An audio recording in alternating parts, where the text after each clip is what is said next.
Praise the Lord. கர்த்தருடைய பிரசன்னம் மகிமைப்படுவதாக. பிலிப்பியர் 4ஆம் அதிகாரம் 5வது வசனம். உங்கள் சாந்த குணம் எல்லா மனுஷருக்கும் தெரிந்திருப்பதாக கர்த்தர் சமூகமாக இருக்கிறார். எனக்கு பிரியமானவர்களே, தொட்டாசி நீங்கள் செடியை பார்த்துருக்கீங்க இல்லையா? Touch me not plant. அந்த பிளான்ட்டை பார்த்தீங்க அப்படின்னா டச் பண்ண உடனே சுருங்கிடும். அதே மாதிரி சின்ன விஷயத்துக்கு என்கிட்ட வந்தாலும் உடனே கோபம் வந்துடும், உடனே டென்ஷனான காலங்கள் உண்டு, நேரங்கள் உண்டு. ஆரம்பத்துலலாம் கிடையாது. என் சரீரத்தில் பலவீனம் என்று வந்த பின்பு பலவிதமான போராட்டங்கள் வந்த பின்பு இந்த மாதிரி ஒரு தொந்தரவு. எனக்கு பிரியமானவர்களே, ஆனால் பைபிள் அப்படி சொல்லலையே. மன வருத்தப்பட்டுகிட்டே இருந்தேன். பிபி வரவங்களாம் இப்படி தான் இருப்பாங்களா, பிபி இருக்கிறவங்களாம் இப்படி தான் இருக்குமா அப்படின்ட்டுலாம் யோசிச்சுட்டு இருந்தேன். அதுக்கப்புறம் பார்த்தேன், இல்லை, இதில் நம்ம ஜெயிக்கணும், இதில் நம்ம வெற்றி அடையணும் என்ற ஒரு மனசு எனக்குள்ளே வந்தது. நம்ம குறித்து என்ன சொல்லுவாங்க? தப்பு தான் சொல்லுவாங்க. உங்கள் சாந்த குணம் எல்லா மனுஷருக்கும் தெரிந்திருப்பதாக கர்த்தர் செம்ம இருக்கிறார். கர்த்தர் வழக்காட வேண்டிய இடத்துல நான் ஏன் சண்டை போட வேண்டும்? கர்த்தர் யுத்தம் பண்ண வேண்டிய இடத்துல நான் ஏன் யுத்தம் பண்ண வேண்டும் என்று நிற்க வேண்டும்? தப்பு, என்னை மாற்றிக்கொள்ளணும். ஆண்டவர் இரக்கம் செய்யும், எனக்கு கிருபை செய்யும் என்று என்னை நான் மாற்றிக்கொண்டேன். பொதுவாகவே கிறிஸ்துவ வாழ்க்கையில் என்றைக்கு நம்ம ஒரு வார்த்தையில் நம்ம அர்ப்பணிக்கிறோமோ அப்போவே அதுக்கு டெஸ்ட்டு ஸ்டார்ட் ஆகிடும். உலக படிப்புகளில் பார்த்திங்கன்னா 6 மாதத்துக்கு ஒரு முறை எக்ஸாம் வைப்பாங்க, வருஷத்துக்கு ஒரு முறை எக்ஸாம் வைப்பாங்க. கிறிஸ்துவ வாழ்க்கையில் அப்படி கிடையாது. எப்போ அர்ப்பணிக்கிறாங்களோ அப்போவே எக்ஸாம் ஸ்டார்ட் ஆகிடும். வெயிட்டிங் லிஸ்டெல்லாம் கிடையாது. யாராக இருந்தாலும் யார் வேண்டுமானாலும் ஜாயின் பண்ணலாம். ஏன்னா கர்த்தர் சமீபமாக இருக்கிறார். மிலிட்ரிக்கு போகிறவங்க பார்த்திங்க அப்படின்னா மிலிட்ரியில் ஜாயின் பண்ணணுன்னு காடு மேடெல்லாம் சுற்றி நடந்து கீழே விழுந்து மூச்சு இறைக்க ஓடி கயிறு எல்லாம் பண்ணி கயிறு இழுக்க ஓடி கயிற்று மேலே பிடிச்சி மரத்து மேலே ஏறி இப்படி நிறைய விஷயங்கள் கற்றுக்குவாங்க. இது மிலிட்ரிக்கு ரன்னிங் போகிற நேரத்தில் அந்த யார் எடுக்கிறாங்களோ அந்த இடத்துல நின்று பார்த்துக்கிட்டே இருப்பார்.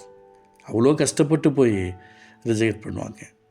யாராவது அவங்களுக்கு ஜாமீன் ஹெல்ப் பண்ணுவாங்க, அவங்கள ஓகே பண்ணிடுவாங்க. எனக்கு பிரியமானவர்களே, நான் உங்களுக்கு சொல்கிறேன், அப்படியாப்பட்ட எந்த நபரையும் கர்த்தர் வச்சுக்க மாட்டார். இந்த பூமியில் வாழும்போதே நம்முடைய சாந்த குணம் தெரிந்திருக்க வேண்டும். இந்த வார்த்தை கேட்டுருக்கிற அன்பு சகோதரி, எனக்கு பிரியமானவர்களே, ஒரு வேளை நீங்கள் யார்ட்டையாவது சாந்தம் இல்லாமல் இருக்கிறீங்களா? கொஞ்சம் யோசித்து பாருங்கள். நீங்கள் சண்டை போடுறவங்க கிடையாது. நீங்கள் திடீர்னு சண்டை போட ஆரம்பிச்சிட்டிங்கன்னா வேறு ஏதாவது ஒரு விஷயங்கள நீங்கள் பாதிக்கப்பட்டுட்டீங்கன்னு அர்த்தம். நீங்கள் சண்டை போட்டுக்கிட்டே இருக்கிறீங்க அப்படின்னு சொன்னால் உங்களுக்குள்ள ஏதோ ஒரு கிரியைகள் தேவனுக்கும் உங்களுக்கும் விரோதமாக இருக்கிறது என்பது அர்த்தம். அதனால் உங்களுக்கு நான் சொல்கிறேன், இயேசுவின் நாமத்தினால ஒப்புரவாக்குங்க. நான் மறக்கவும் மாட்டேன், மன்னிக்கவும் மாட்டேன் என்ற நிலைமை யாரும் வச்சுக்காதீங்க. கர்த்தர் கவனித்து கேட்குறார், அவர் பார்த்துக்கிட்டே இருக்கிறார். ஒவ்வொருத்தருடைய சாக்ரிஃபைஸ் என்பது வேறு. அதனால் உங்கள் சாந்த குணம் எல்லா மனுஷருக்கும் தெரிந்திருப்பதாக கர்த்தர் சமமாக இருக்கிறார். ஆண்டவர் சொல்கிறார், நம்ம பரலோகம் போகணுங்க, நம்மளை தூக்கி போட்டுருவாங்க, நம்ம இறந்துட்டால் நம்மளை தூக்கி போட்டுருவாங்க, ஒரு ஸ்தோத்திர கூட்டத்தை நடத்தி பிரியாணியை சாப்பிட்ருவாங்க, அதுக்கப்புறம் நம்மளை ஆறுதல் கூட்டம் நினச்சி அதுக்கு ஒரு பிரியாணி சாப்பிட்ருவாங்க, அதுக்கப்புறம் அவங்க ட்ரெஸ்ஸு கொடுப்பாங்க, இவங்க ட்ரெஸ்ஸு கொடுப்பாங்க, அந்த ட்ரெஸ்ஸெல்லாம் போட்டுக்குவாங்க. நம்ம பரலோகம் போவோமோன்னு நம்பிக்கை உங்களுக்கு இருக்கா? எனக்கு பிரியமானவர்களே, செத்தா தூக்கி போட்டுருவாங்க, அது எல்லாருக்கும் நடக்கக்கூடியது தான். ஆனால் நம்ம பரலோகத்துக்கு பங்குள்ளவங்களாக இருக்கிறோமா? இன்றைக்கி செத்தா நாளைக்கு பாலுன்னு சொல்லியிருக்கிறாங்க. செத்த உடனே பரலோகத்துக்கு பங்காக இருக்கிறதுக்கு இப்போதே நம்மளை சரிப்படுத்துவோம்.